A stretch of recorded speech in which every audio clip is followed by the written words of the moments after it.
Assalamualaikum warahmatullahi wabarakatuh. Kita bertemu kembali dalam ngaji bareng, ngaji ulumul hadis tingkat dasar.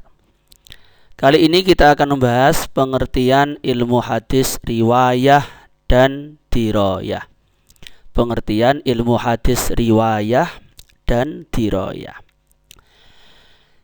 Secara bahasa, kata hadis adalah lawan kata dari kata qadim. Hadis kan artinya baru, qadim dahulu. Disebut hadis untuk membedakannya dengan Al-Quran yang qadim. Kalau Quran kan kalamun qadimun. Kalau hadis berarti bukan Quran, bukan qadim. Secara garis besar, ilmu hadis dibagi menjadi dua. Yang pertama ilmu hadis riwayah, yang kedua ilmu hadis diroyah. Ilmu hadis riwayah adalah penukilan dan garis miring atau periwayatan sesuatu berita atau informasi yang disandarkan kepada Rasulullah Muhammad SAW. Jadi periwayatannya itu namanya riwayah. Sedangkan ilmu hadis diroyah adalah jalan atau tata cara atau metode untuk mengetahui bagaimana keadaan perawi hadis, bagaimana keadaan sanad hadis, dan bagaimana keadaan matan hadis. Jadi kaidah-kaidah ya untuk mengetahui rawinya itu bagaimana, sanadnya bagaimana, apakah sanadnya nyambung atau terputus, kemudian matan hadisnya bagaimana. Nanti kita bahas lebih detail. Yang pertama ilmu hadis riwayah. Sekali lagi, ilmu hadis riwayah ini mencakup penukilan dan periwayatan sesuatu yang disandarkan kepada Rasulullah Muhammad SAW, baik berupa perkataan, perbuatan maupun takrir beliau. Takrir maksudnya penetapan beliau. Jadi ada seseorang melakukan sesuatu depan beliau, kemudian beliau membiarkannya, tidak mengingkarinya. Atau juga termasuk sifat-sifat beliau, yakni perjalanan hidup beliau, baik sebelum beliau menjadi nabi maupun sesudah beliau menjadi nabi. Sekali lagi ilmu hadis riwayah ini terkait dengan periwayatannya.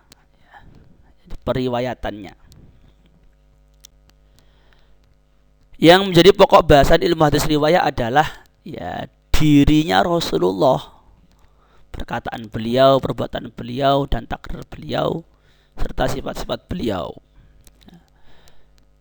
Faedahnya apa? Belajar ilmu hadis riwayah.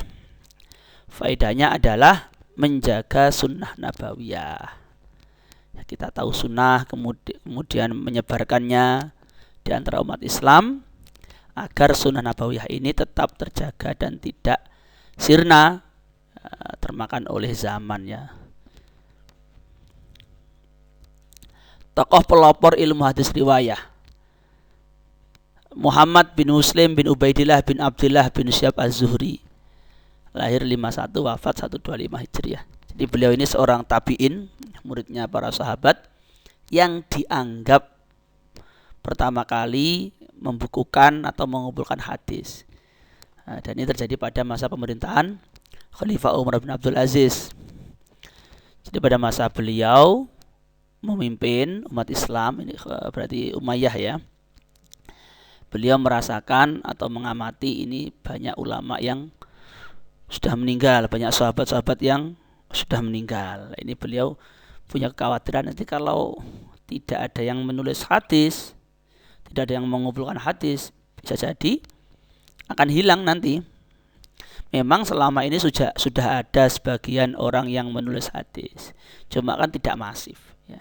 Mungkin individu-individu ya. Tapi dengan adanya instruksi langsung dari khalifah, penulisan hadis menjadi semarak. Dan salah seorang tokoh yang menjadi pelopor adalah Syihabuddin Az-Zuhri ya, Syihab Az-Zuhri, yang merupakan salah satu gurunya Imam Malik ya. Ya, ini kutipan suratnya Umar bin Abdul Aziz, an angdiru maka min hadis Rasulullah sallallahu alaihi wasallam au sunnatihi faktubuhu fa inni khiftu durusal ilmi wa dhihabal ulama.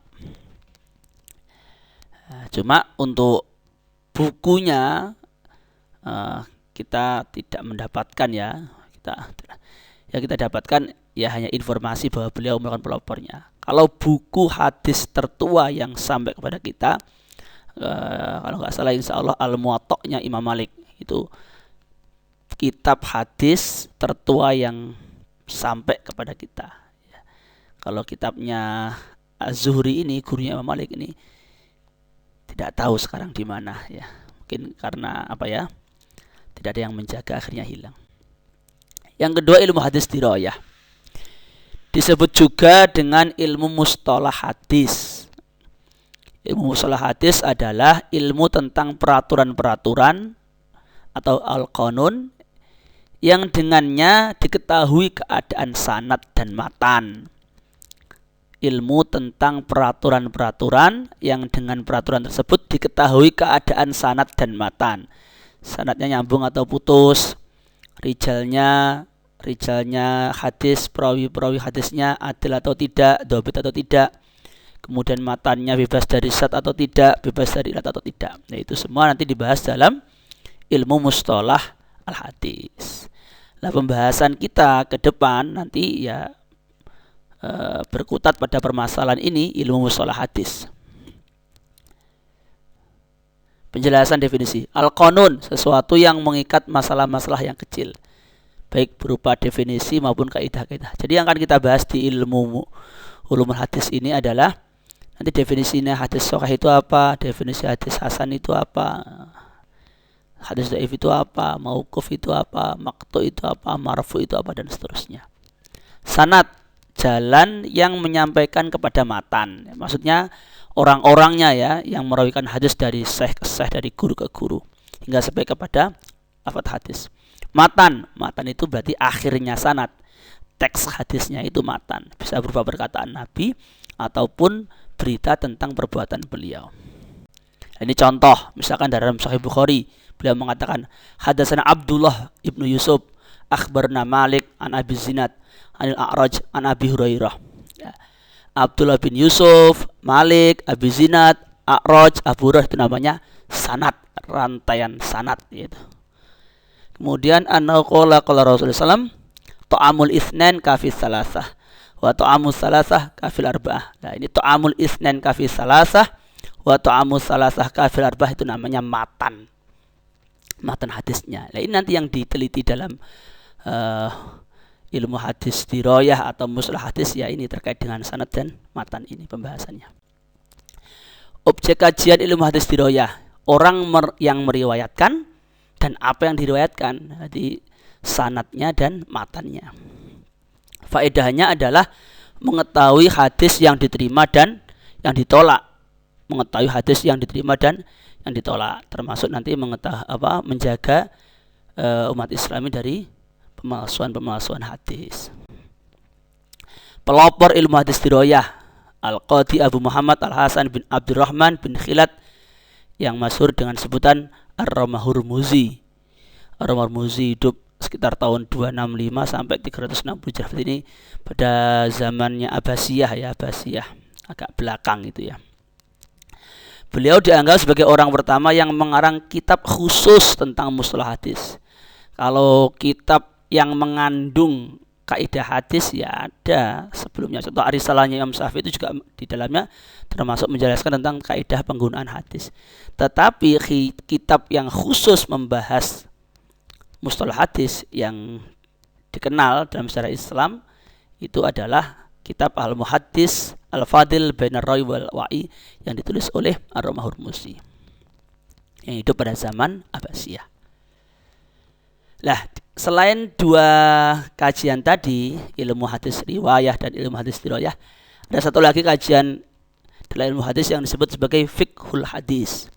Fiqhul hadis, tadi secara bahasa artinya memahami hadis. Fikih kan paham ya, secara bahasa artinya memahami hadis, yaitu pembahasan terhadap makna-makna makna-makna yang dipahami dari teks hadis, ya, membahas makna yang dipahami dari teks hadis, juga tentang apa yang dimaksud dari teks hadis itu, yang didasarkan kepada kaidah-kaidah yang berlaku dalam bahasa dan sastra Arab, kaidah-kaidah syariah, ya, terutama usul fikih, ya, dan berlaku Nabi Muhammad SAW. Ya, disebut fikul hadis. Jadi bagaimana memahami hadis dan mengambil hukum darinya, mengambil pelajaran darinya. Ya, biasanya ini kita temukan di kajian-kajian syarah hadis. Jadi kajian-kajian syarah hadis, misalkan guru kita Abi Ulumuddin tuh rutin ya mengajarkan syarahnya hadis Bukhari, syarahnya hadis Muslim, syarahnya hadis Sunan Tirmidzi, syarahnya hadis Abu Daud, dan juga syarahnya misalkan syarahnya Bulughul Maram, Ibnatul Ahkam, syarahnya Riyadhus Shalihin, Dalilul Falihin, yaitu itu namanya kajian fiqhul hadis, kajian memahami hadis. Faedahnya adalah mengetahui hukum-hukum syariah, juga penjelasan ayat-ayat Al-Quran, karena banyak ayat Quran itu penjelasannya dari hadis. Kemudian mengikuti Nabi Muhammad SAW. Puncaknya adalah berhias diri dengan adab-adab nabawiyah, membersihkan diri dari hal-hal yang dibenci dan dilarang oleh Rasulullah, sehingga seorang mukmin memperoleh kebahagiaan di dunia dan di akhirat. Nah, ini target akhirnya, ya, berhias diri dengan adab-adab nabawiyah, membersihkan diri dari hal-hal yang dibenci oleh Rasulullah, sehingga seorang mukmin itu bisa bahagia di dunia dan akhirat. Karena apa? Karena bisa mengikuti sang kekasih, yaitu Rasulullah Muhammad Sallallahu Alaihi Wasallam. Makanya bahagia hidupnya. Terkadang fikul hadis ini dimasukkan ke dalam bagian dari kajian ilmu hadis riwayah, ya. Demikian pelajaran kita pada hari ini. Semoga bermanfaat. Assalamualaikum warahmatullahi wabarakatuh.